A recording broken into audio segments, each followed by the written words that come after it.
আজকে তৈরি করছি দারুণ লোভনীয় স্বাদের পাকা আমের লাড্ডু রেসিপি। পাকা আমের সঙ্গে ঘরে থাকা সামান্য কিছু উপকরণ দিয়েই খুব সহজে তৈরি করে নিতে পারেন এইরকম একটা সুস্বাদু রেসিপি। এটা তৈরি করা খুবই সহজ, খেতে ভীষণ ভালো লাগে। আশা করছি আমার এই সহজ রেসিপিটি আপনাদেরও খুবই ভালো লাগবে। এজন্য এখানে নিয়েছি ২ টো পাকা আম। আমগুলোর বোটাটা ছাড়িয়ে নিতে হবে আর এরকম করে স্লাইস করে কেটে নিতে হবে। আমের খোসাটা ভালো করে ছাড়িয়ে নেওয়ার পর এরকম একটা মিক্সার গ্রাইন্ডারে দিয়ে দিলাম আমগুলো। এরপর খুব ভালো করে একটা আমের পিউরি তৈরি করে নিতে হবে। তো আমার পিউরিটা কিন্তু একদম রেডি। তো আপনারা চাইলে কিন্তু পাকা আমটাকে হাত দিয়ে খুব ভালো করে ম্যাশ করেও এরকম পিউরি বের করে নিতে পারেন। আর এখানে প্যানে দিয়ে দিলাম ১ চা চামচের মতো ঘি। আর এখানে দিয়ে দিতে হবে সুজি। ১ কাপের মতো সুজি দিয়ে দিলাম। এরপর ঘিয়ের উপর সুজিটা খুব ভালো করে মিশিয়ে নিতে হবে। তো ৩ থেকে ৪ মিনিটের মতো মিডিয়াম হিটে এইভাবে সুজিগুলোকে ভেজে নিতে হবে।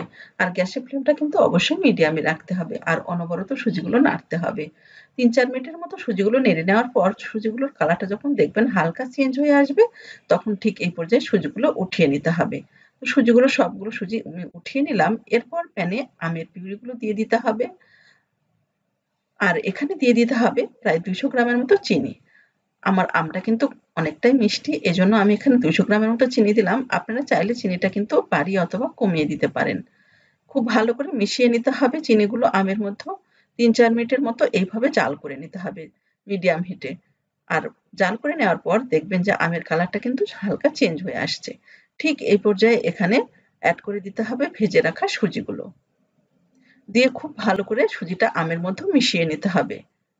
একটু সময় নিয়ে খুব ভালো করে সুজিগুলো আমের মধ্যে মিশিয়ে নেওয়ার পর এখানে দিয়ে দিতে হবে ঘন করে জাল করে রাখা দুধ। আমি প্রথমে ১ কাপের মতো দুধ দিয়ে দিলাম। এরপর আমি এখানে আরো ১/২ কাপের মতো দুধ দিয়ে দিচ্ছি। দুধটা দিয়ে খুব ভালো করে সুজির মধ্যে মিশিয়ে নিতে হবে। ৩-৪ মিনিটের মতো জাল করে নিতে হবে। এতে সুজিটা খুব ভালো করে সেদ্ধ হয়ে যাবে। আর অনবরত কিন্তু নাড়তে হবে।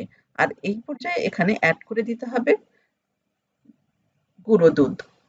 গুঁড়ো দুধটা দিয়ে খুব ভালো করে মিশিয়ে নিতে হবে।